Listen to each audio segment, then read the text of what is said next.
safe neighborhoods, affordable housing, healthcare accessibility, good schools, and job opportunities.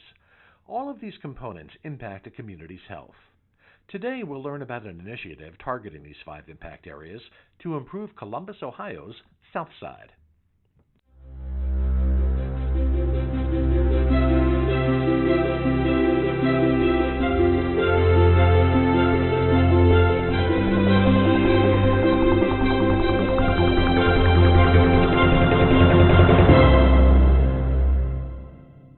Welcome to Advancing Health, a podcast brought to you by the American Hospital Association. I'm Tom Petterly, senior writer for the AHA and your host.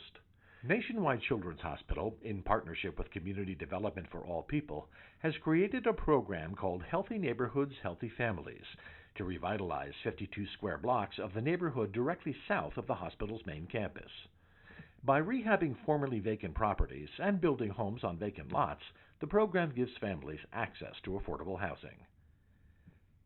In this Advancing Health podcast, Julia Resnick, Senior Program Manager at the American Hospital Association, speaks with Dr. Kelly Kelleher, the Vice President of Community Health at Nationwide Children's Hospital, to talk about healthy neighborhoods, healthy families, and the impact that its decade of service has had in the neighborhood. Hello, I am Julia Resnick, Senior Program Manager at the American Hospital Association. This podcast is part of a series from the Value Initiative, which highlights steps hospitals are taking to improve affordability and value for their patients and communities. These organizations have all implemented innovative strategies that enhance the patient experience, improve quality, or lower cost. In this Members in Action podcast, we will focus on Nationwide Children's Hospital's Healthy Neighborhoods, Healthy Families initiative, a community collaborative dedicated to revitalizing Columbus, Ohio's South Side by addressing affordable housing, education, health and wellness, safe and accessible neighborhoods, and workforce development. Today we'll focus on Nationwide Children's Affordable Housing Initiative. Joining me to talk about this program is Dr. Kelly Kelleher. Kelly is the Vice President of Community Health at Nationwide Children's Hospital. Kelly, thank you so much for joining us today. Let's jump right in. All right. Thanks, Julia. So Healthy Neighborhoods, Healthy Families has been around for about a decade now. Can you share why Nationwide decided to start this initiative? Well, Nationwide Children's Hospital had lots of motivations, and we've learned more about those over time. But initially, the idea here was to make a better place for our employees and our patients and partners in the community and actually become a better neighbor. So we started small, but over time we've seen the value and have grown quite a bit with that. So we learned that value-based care was coming on the horizon, and this was one of the most expensive neighborhoods in the city for our children and adolescents using emergency room services, inpatient care, and other things. And it was one of the areas right around our immediate hospital that had a lot of dissatisfaction with community services, the neighborhood as a whole, and was not a place that people were excited to move to. With that in mind, what did you all do? Well, the first thing to do was to really listen to the neighbors. And what we found out from the residents was that they had an especially hard time with the housing crisis. There was a lot of blight in the neighborhood. Foreclosures had been higher in our South Side neighborhood than anywhere else in central Ohio. And almost 1/3 of the houses in the area immediately adjacent to the hospital, south and east, were abandoned or derelict. And as a result, children didn't feel comfortable walking to work. Families were afraid to let their children play outside. There was a lot of drug activity and periodic shootings in the neighborhood. And a lot of the existing residents felt like their property values were declining rapidly. And we learned that they felt it wasn't just safety, it was actually a sense of neighborhood that was completely missing. So we found some engaging partners already. There were active churches on the South Side that were already working vigorously with their communities. United Way was interested in what could be done. And certainly the mayor's office and the governor were concerned about the quality of life in the neighborhood. So bringing all those groups together, the hospital learned there was actually a lot of things we could do. Such as? Well, I think the first place we decided to go to make a statement in the neighborhood was the Healthy Homes program, and that was our housing initiative. Of course, hospitals are outstanding at acquiring property and learning about zoning and abatements and tax-exempt status, et cetera, but we hadn't considered residential properties. And so the first engagement was actually with a community development corporation on the south side and really finding a good partner there, because the CDC is a group that really will move us forward in thinking about that. Secondly, we wanted to agree with them on what were the goals. For us, it was children that were healthier, families that were healthier, costs of care that were going down, and fewer in a neighborhood where our patients and employees and families could all feel safe. And actually, those goals corresponded fantastically with what the CDC was trying to accomplish, what the churches in the area were trying to accomplish, and what the mayor and United Way were both trying to accomplish. So that all came together nicely, setting goals, doing an assessment, walking the neighborhood with everybody, and really agreeing on where the priority areas were. So we ended up with a 5-phase program, and others might do it differently in their neighborhoods, but number one was to keep the existing homeowners in place. And many of the elderly homeowners in our neighborhood needed small grants to fix their roofs or repair their siding or address code violations because they were too low income to repair their places. The second step was really to actually begin to build some structures on derelict properties or completely gut rehab some of the derelict structures so that they weren't ongoing drug activity. And we started with the areas closest to the school and found that really working on each block as a concentrated area and not just scattering individual sites throughout the neighborhood, but rather building out several houses per block allowed each block to become its own community and gradually build out a sense of ownership. There was a tremendous desire for housing in Columbus because it's continued to grow and reasonable housing prices are hard to find, and there were a lot of homesteaders that wanted to move in with young families. So those first two things, the housing grants to existing homeowners and actually building and selling houses at a slight loss to new buyers, really helped stabilize the neighborhood. And then we were able to turn our attention to workforce housing and affordable homes for low-income workers and other people in the community. Those stages allowed us to build over time, and what's happened is taken a while, but over 6 to 8 years, we actually see property values rising in the places we've already worked. On the front edge, we're still doing those first steps, but in the back areas where we've already worked, we've seen rising property values, and now the commercial and private market is taking over for those areas, and we're just maintaining affordable homes in those neighborhoods for our entry-level workers. That is really exciting and inspiring work. So over the past decade or so, how has the initiative evolved? I think we've evolved several ways. First, the number of partners has grown dramatically. We found out that not just the city, not just United Way wants to be involved, but many commercial developers have an appetite for partnering on innovative projects for affordable homes. We have found a lot of workforce partners who want to come in and train our newly housed residents on workforce development and careers. We've also learned about transportation options and begun to work with the City Transportation and Smart Cities Columbus on innovative, low-cost transportation solutions for scattered site housing for low-income workers. Have there been any partners that have just totally surprised you? Well, we've gotten calls from across the country, people saying, how can we invest? I think the biggest surprise has been the commercial banks, their enthusiasm for coming in with their community reinvestment resources. Think about the challenge they have, trying to find lots of small investments in local communities to support local businesses and property development, and yet when they can come in on a large-scale project, and in fact, we recently had a capital stack of about $20 million, they were able to invest larger amounts knowing that we have all these partners in community and we have a track record of delivering 150 to 170 houses for a stack like this that will be affordable homes for the long term for people in the South Side. So we are moving toward a mixed-income, sustainable community, and they're getting to participate in that and take some of the credit for it. I think the great thing is people seek out success, so early wins are important, and finding small projects that we could do together and then learning about new methods of finance, low-income housing tax credit deals. We recently had a child care developer approach us and say, we would like to be your child care provider for your next low-income housing tax credit deal. And that's the kind of partnership that really leads to improved quality of life for residents in the neighborhood. Mm-hmm. And clearly this isn't something that could have been done by the hospital alone and is really a community collaborative. It is. I think probably the most surprising thing is how many players it takes to do this well. My experience is that most hospitals are used to going in and doing a project and taking care of everything. And this is all about letting leaders lead, letting different leaders from different organizations lead, and being the player in each situation of what you do best. Sometimes we provide data. Sometimes we provide project management.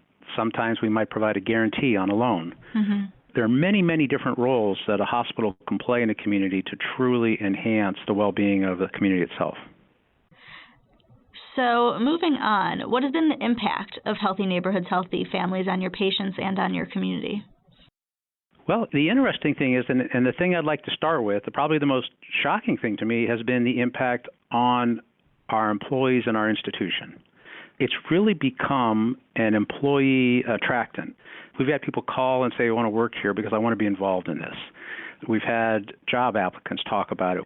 It's become a source of job satisfaction for some of our departments, where people come over and say, hey, how can our department get involved in improving the neighborhood and the neighborhood work? And we went from having 25 mentors across the street at the elementary school to now having 250 mentors and having to turn people away or divert them to other volunteer activities. So the culture of the institution has changed. We've had more than 2,000 of our employees complete the poverty experience training class, which is an immersive experience on learning how to deal with poverty decisions that people face when they're completely stressed on the financial side. So our own institution, our employees, our leadership, everybody has really seen this as a attractant, as an employer, as an institution. And we've really gone from being something about for the community and for the neighborhood to part of. People feel like we're really identified with the neighborhood. The second outcome, and maybe more important, is what's happened with the kids. I would love to say we have outstanding outcome measurements, and we are engaged in collecting a lot of that data, but we have some data that I can share with you, and we already have. The local high school graduation rate has improved.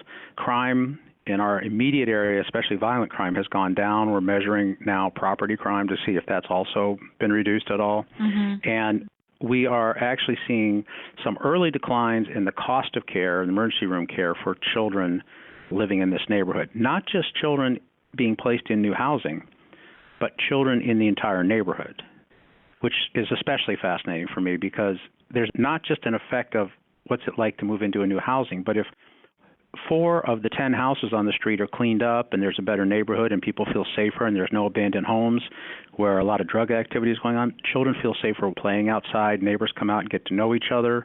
And that's when you see a culture of health emerge in the neighborhood, that it's not just about how many people you place in housing, but it's actually about raising up the whole culture of health and the whole sense of community. And so we've actually completed now 3 years in a row a consistent survey of 250 households, asking people about what it's like to live in the neighborhood and what their sense of satisfaction is and do they feel like they belong.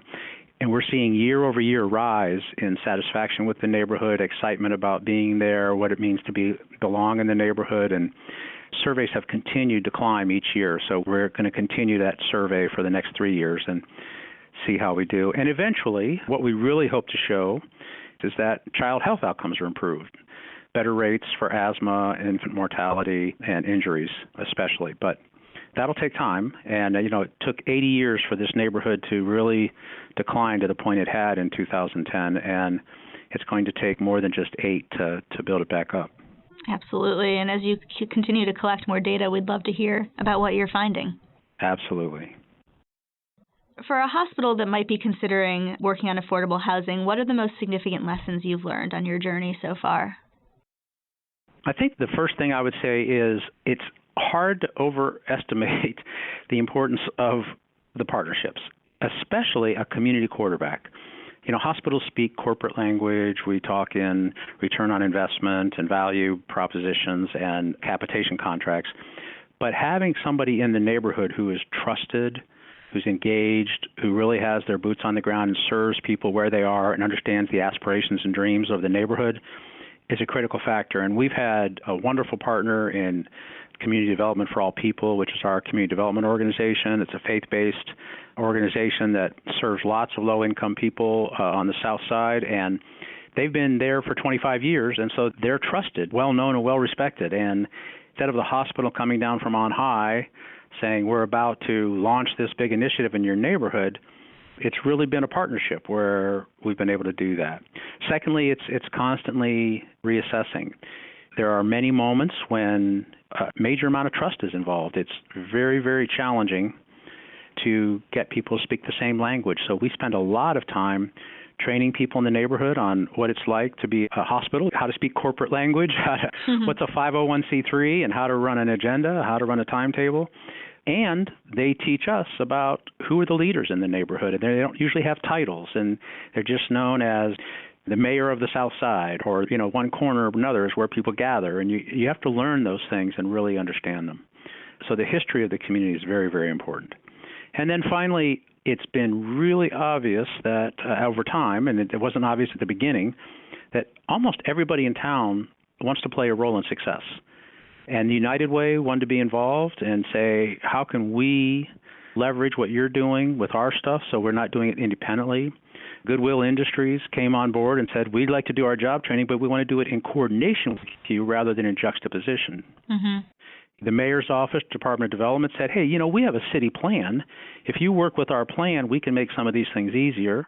And so we've been helping each other modify our work so that we're more and more and more aligned over time. And that's something you don't think about as a hospital, like how do I align my plans up with city development office, or how do I align my plans up with the local electric company, or how do I am sure that was not in your medical training. Yeah, that was a class I slept through, I think, in medical school. So I guess that's part of what you learn on the job. Well, it is. And actually, it's been a wonderful learning because there are so many enthusiastic people that want to make a difference once you tap what they want to do. Even little things that you wouldn't think about, like schools. School funding is a lot of time dependent on number of absentee days, and we can help schools, if kids have better housing, be in school more. And if they let us provide school clinics, we can help them even more. Mm-hmm. And instead of going in and saying, let us do healthcare here, we're now saying, how can we help you keep more kids in school through these different programs? They can appreciate that. Yeah, it seems like all of this is interconnected and everybody can thrive together. Exactly. The real message is it takes a little bit of humility and walking into the situation, trying to understand their shoes, as always. And just like we're doing with our patients, right, the more we stand in their shoes, the better we're able to take care of them. But the same is true on these partnerships. The more we're in relationship, the more we understand their position, the better we'll all do. So looking forward, what are your future plans for Healthy Neighborhoods, Healthy Families, and specifically for your affordable housing work? I think there are two things, at least, and maybe more. First is we know and wish we had always done a better job of measurement, especially on outcomes for families. We've collected a fair amount of health outcomes that we're starting to analyze for children, but really understanding the impact on the community and having better data. And communities that share data together better will do a better job on being able to share resources together. And that's a lesson that's slowly sinking in here, and we're getting better and better. But I wish we had done that better, and we're going to work extra hard on that. The second big piece is we plan to seek new ways of exploring resources. There are many, many resources we've taken advantage of. Low-income housing tax credit partnerships with some innovative developers, taken advantage of some capital stacks with banks and the foundations and the hospital. We have also been able to take advantage of funds available through CDFIs, and in particular, wonderful partners like the Ohio Capital Corporation and Community Development for All People. Can you explain to our listeners what a CDFI is in case they aren't aware? So there are organizations that are recognized by the Treasury Department that receive funds from the federal government in particular to pass through, and they also get funds from banks and others as well. But they actually invest in affordable housing, for example, in communities, and finance the work of the community development corporations. They help arrange deals, such as our capital stack was put together by our Ohio Capital Corporation and its CDFI. They basically organized 3 banks. Originally, it eventually became 8 banks. The foundation money from a local Columbus Foundation, along with the guarantee by the hospital to provide a housing stack for 170 new affordable homes in the south side of Columbus. And it was about a $20 million deal. So arranging the financing and coordinating the deal is a special art, and knowing which resource to tap, what's available federally versus through the state versus through the banks. There are particularly gifted individuals, and in the beginning we were starting small and just doing one or two places at a time. But when you're trying to build 170 affordable homes across an extended area, you actually need to develop a capital plan and, find what kind of affordable construction you can do and how to make the deal pay for itself over a 10 or 15-year period. So complex dollars, but hospitals are all about complex dollars and investments and borrowing. And so I actually see that as a strength where our CFO is able to talk to the community investment people as well as the bank officers in charge of their community reinvestment money. Really, the financing people understood each other from day one. They hadn't worked together, and understanding what the incentives were for each group was important, but the language was all similar. So it was bringing together all the not-for-profit finance people and really having them talk to each other.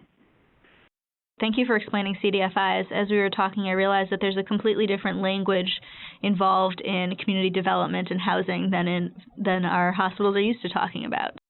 Well, and that is a large part of the barrier to entry here is language, and really understanding that every community probably has a development plan, regional planning commission, a set of developers who are seeking low-income housing tax credit deals, and really for a hospital to walk into those rooms, it's got two effects. One is it sort of overwhelms people, like, what are you doing here?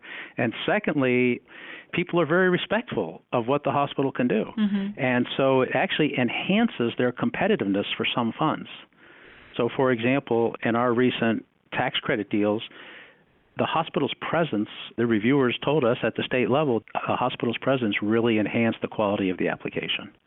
So if hospitals know that, then they could take advantage of that to really help their own communities. So as we wrap up, do you have anything else that you wanted to talk about that you think it's important for our listeners to know about if they're considering investing in affordable housing? Well, I do think the acquisition, we have an accountable care organization here that is fully capitated for all the Medicaid children. And that business model of a value-based risk model and the long-term cost of the population helps set the background. It's not that any hospital shouldn't want to improve its local community, but having a full risk capitation contract for a large number of the children that we care for in this area really enhances the business proposition for the hospital involved. And relatedly, when those partnerships cut across communities where you have a lot of penetration, it's especially valuable. Well, that is a great closing insight, and it certainly does sound like Healthy Neighborhoods, Healthy Families is having a significant and positive impact both on the culture of your hospital and on the Southside Columbus community where you're based. So a big thank you to you, Dr. Kelleher, for joining us today and sharing more information about your important work bringing safe, affordable housing to the Columbus community. It is truly an excellent example of how hospitals can invest in their communities as part of a population health strategy to manage risk and align with new payment models to improve quality and improve the patient experience and the community. Thank you, Julia. Thank you. For more podcasts and additional tools, resources, and education to help you advance affordable health care and promote value in your community, please visit the Value Initiative's website at aha.org/The Value Initiative. This concludes our discussion today. Thank you again to Dr. Kelly Kelleher and all of our listeners for joining us.